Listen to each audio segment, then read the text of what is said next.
শীত পেরিয়ে গ্রীষ্মের উত্তপ্ত রোদ, তারপরও নিজেদেরকে জ্বালিয়ে নিচ্ছে বাংলাদেশ জাতীয় ফুটবল দল। জামাল মুরসালিনদের এই চাহনিতে স্পষ্ট ফুটে ওঠে সাফল্য পাবার ক্ষুধা। সে সাফল্য পাবার লক্ষ্যে বাংলাদেশ জাতীয় দল এখন সৌদি আরবে। সেখানে প্রায় 2 সপ্তাহের বেশি সময় ধরে কন্ডিশনিং ক্যাম্প করবে হ্যাভিয়ের ক্যাপ্রিয়েরার দল। কন্ডিশনিং ক্যাম্পের জন্য সৌদি আরবকে বেছে নেবার কারণটাও স্পষ্ট, কেননা ভারতের বিপক্ষে যে ম্যাচটা বাংলাদেশ খেলবে সেটা ভারতের উত্তর পূর্ব রাজ্যের মেঘালয়ের রাজধানী শিলিংয়ে। সেখানকার কন্ডিশন থাকবে অনুকূলের বাইরেই, কখনো কখনো তুষারপাতের কারণে শিলিংয়ের তাপমাত্রা হয়ে ওঠে নিম্নমুখী। অনেক সময় হাড়হিম করা ঠান্ডায় জবুথবু হয়ে ওঠে মেঘালয়ের রাজধানী। তাছাড়াও পাহাড় অঞ্চলটি ভূপৃষ্ঠ থেকে 1500 ফিট উচ্চতায়। সব মিলিয়ে মেড ইন ব্লুজদের বিপক্ষে যেমন মাঠের ফুটবলে লড়াই করতে হবে, তেমন করে মুরসালিনদের পরীক্ষা দিতে হবে মেঘালয়ের কন্ডিশনের সঙ্গেও। তাই তো সৌদি আরবের তাইফে ক্যাম্প করবে বাংলাদেশ জাতীয় ফুটবল দল। সেখান থেকে ফিরে জয়ের স্বপ্ন চোখে নিয়ে ভারতে পা রাখবে জামাল তোপুরা। কিন্তু জয়ের যে স্বপ্ন আঁকা হচ্ছে তার বাস্তবতা কতটুকু? নাকি ভারতের মাটিতে ভারতকে হারানোর স্বপ্ন শুধুই মরীচিকা? না, মরীচিকা নয়, বরং সে স্বপ্ন বাস্তবতা হয়েও ধরা দেওয়া সম্ভব। এমনকি 3 কারণে ভারতের মাটিতে ভারতকে হারিয়েই উড়ানো সম্ভব বাংলার বিজয় নিশান। চলুন দেখে নেওয়া যাক কোন সে 3 কারণ যেখানে জয়ের সম্ভাবনা দেখাচ্ছে জামালদের।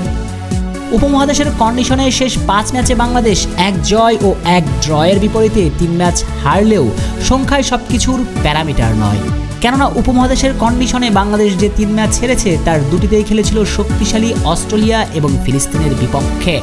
শক্তিশালী ফিলিস্তিনের বিপক্ষে ঘরের মাঠে শেষ সময়ে ডিফেন্সের ভুলে গোল খেয়েছিল বাংলাদেশ। আরেক ম্যাচে অস্ট্রেলিয়ার বিপক্ষে পুরো ম্যাচে অজিদের আটকিয়ে রেখেছিল বাংলার ডিফেন্স।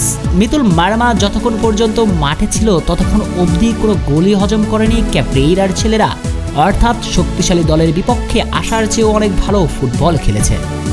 এছাড়া লেবাননের বিপক্ষে মুরসালিনের করা সেই আইকনিক গোলটা এখনও ফুটবল প্রেমীদের স্মৃতিতে অটুট। সে ম্যাচে পয়েন্ট বাগিয়ে নিয়েছিল জামালরা।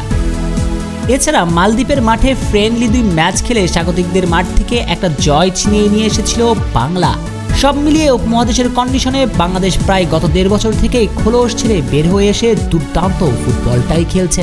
এছাড়াও ভারতের মাটিতে শেষবার খেলতে নেমে সল্ট লেকে ড্র করে ফিরেছিল লাল সবুজের ছেলেরা, এটাও বাড়তি প্রেরণা দেবে। নাম্বার 2, মেড ইন ব্লুজদের সাম্প্রতিক সময়ের পারফরম্যান্সও খুব একটা বেশি সুবিধাজনক নয়। ভারত কিংবদন্তি সুনীল ছেত্রী ব্লুজ জার্সিকে বিদায় বলার পরে খানিকটা পথ হারিয়েছে ভারত ফুটবল দল। 1 হারের বিপরীতে আছে 2 ড্র।